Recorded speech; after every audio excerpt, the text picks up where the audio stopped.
ফেলের শুরুতে যদি নামের জবর থাকে, শেষে যদি তাসদীদ যুক্ত নুন থাকে, তখন ওই ফেলটার স্বাভাবিক ক্রিয়া, স্বাভাবিক ফেল থাকে না, স্বাভাবিক ভাব থাকে না।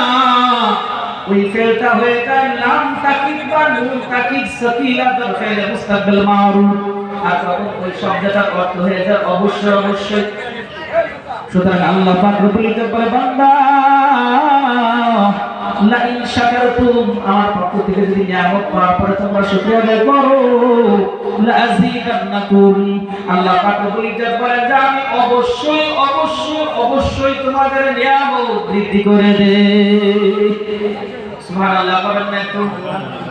কি ব্যাপার, আপনাদের মন খারাপ নাকি?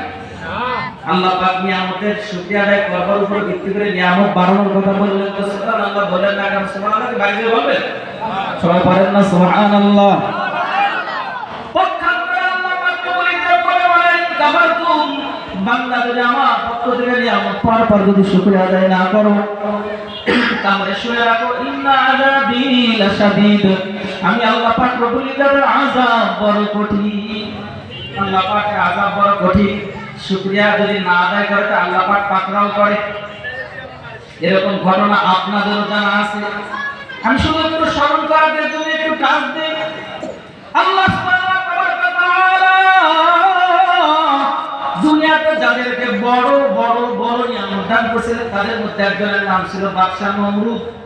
আল্লাহ পাক সারা পৃথিবীর রাজত্ব দিয়েছিলেন চারজন ব্যক্তিকে, দুইজন নেককার, দুইজন বদকার।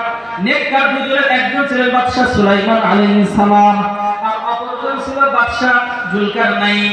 বদকারদের মধ্যে একজন ছিল বাদশা বখতিয়ার, আর একজন ছিল বাদশা নমরুদ।